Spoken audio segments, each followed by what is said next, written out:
A mode of production is defined by how members of a culture produce the goods needed to survive. The production of those goods is dependent on several factors, primarily which resources are readily available. Cultures with the same available resources, even those cultures that occupy the same geographic regions, may utilize those resources differently.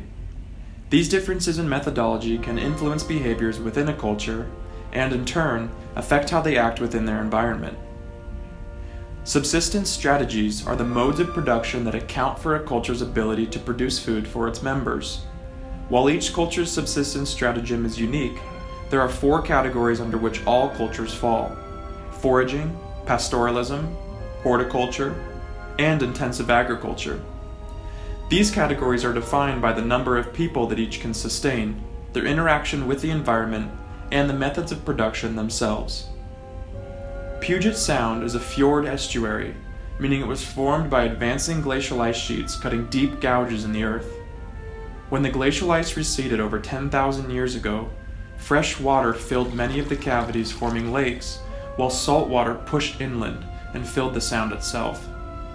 The mixing of silt from freshwater runoff with the salt water, in conjunction with the currents created by the tides and weather in the sound, produces a rich environment in which aquatic food resources are incredibly abundant. Although humans have inhabited the Puget Sound region for nearly 10,000 years, it wasn't until around 5,000 years ago, as sea level stabilized within the region and water passageways deepened, that humans settled in villages along the coastline. There, they relied heavily on gathering shellfish, salmon, and other marine life for food, and learned to coexist sustainably with their coastal landscape. Much of their culture since settlement stems from this relationship, which influenced a range of cultural imperatives such as marriage and political alliance, as well as language, trade, and, perhaps most importantly, subsistence. Unlike many other Native American cultures, the Squamish people enjoyed a near-sedentary lifestyle defined by their complex relationship to the enormously productive sea and its tributaries. The Sound and its surrounding coastline provided food, medicine, and shelter to the humans who lived there, as well as a variety of tools used to harvest fish and shellfish. One of those fish, the Pacific salmon, was the primary source of subsistence for Squamish peoples. Due to consistent migration patterns of Pacific salmon, the Squamish people have developed long-lasting foraging practices utilizing traps, fences, baskets, spears, and lures to catch the fish. Once a self-sustaining culture comprised of a number of autonomous villages across the Puget Sound region, including the location of present-day Seattle, the Squamish people have had to adapt to the market economy introduced by European settlers. Pacific salmon is paramount to the survival of Squamish culture. Today, the Squamish people work closely with the Department of Fish and Wildlife to determine fishing regulations to protect the availability of salmon from commercial and recreational overfishing in Puget Sound and the surrounding area. With increases in population and the introduction of market economic concepts to the Puget Sound region, subsistence strategies shifted to adopt large-scale industrial methodologies. Markets control modes of production as well as distribution of surplus resources. Commercial fishing, as it's practiced in Puget Sound today, reaches far beyond the Pacific Northwest. Small fleets of fishing vessels, based out of the Puget Sound, utilize different techniques to harvest large amounts of aquatic resources across the Pacific Ocean. As locally harvested marine resources have diminished significantly throughout the Puget Sound, commercial fishing companies based in Washington have moved toward traveling to areas where populations of the sea life that they're after are more abundant. There are conservation laws in place that commercial fishermen must abide by in order to preserve the environment and stave off extinction. For example, the bulk of crab being sold in Washington stores and restaurants come from local maritime companies that have collected the crab from Alaskan waters.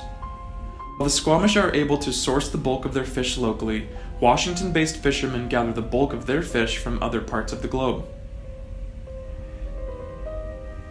Differences in the practice of subsistence strategies between various cultures allow for different societal outcomes.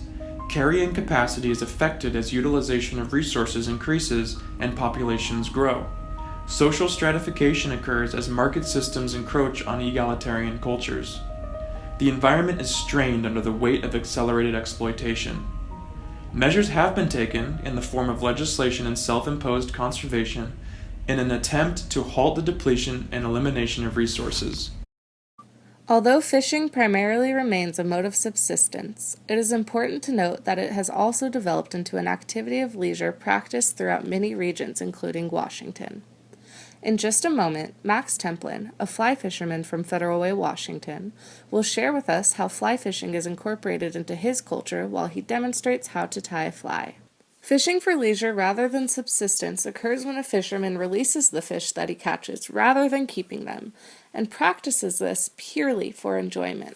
You talk about catching fish with flies. I'll demonstrate just a simple, ordinary fly here that we use a lot here around the lakes in this state, and it's just a simple leech pattern, and you can tie it in a whole multitude of colors. It doesn't matter, black, purple, orange, all kinds of different colors, gray, and we don't really know what it represents. It catches fish, that's all we know.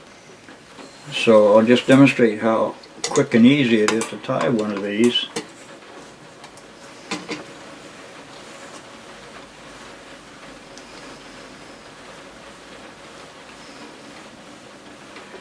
It doesn't have to be pretty. When you go into a fly shop and you see all those beautiful flies that they have in that fly rack, 90% of those are there to catch the fisherman, not to catch the fish. And we call them glitter queens. Because they're pretty and they're fancy, and generally they're tied overseas somewhere. They're tied in Uganda, Taiwan, or somewhere. But if you really want to be original, you buy a vise and some feathers and you start tying your own. And there's a satisfaction in tying something that you can go out and catch a fish with. So tying flies is a real mind-soothing thing also, because you can sit here and concentrate on putting this thing together while you're listening to maybe some good music or watching TV or whatever. And so there you are. Just a simple fly like that. That's all it takes. And that's it. And that fly will catch fish, because I've caught many, many fish on that. So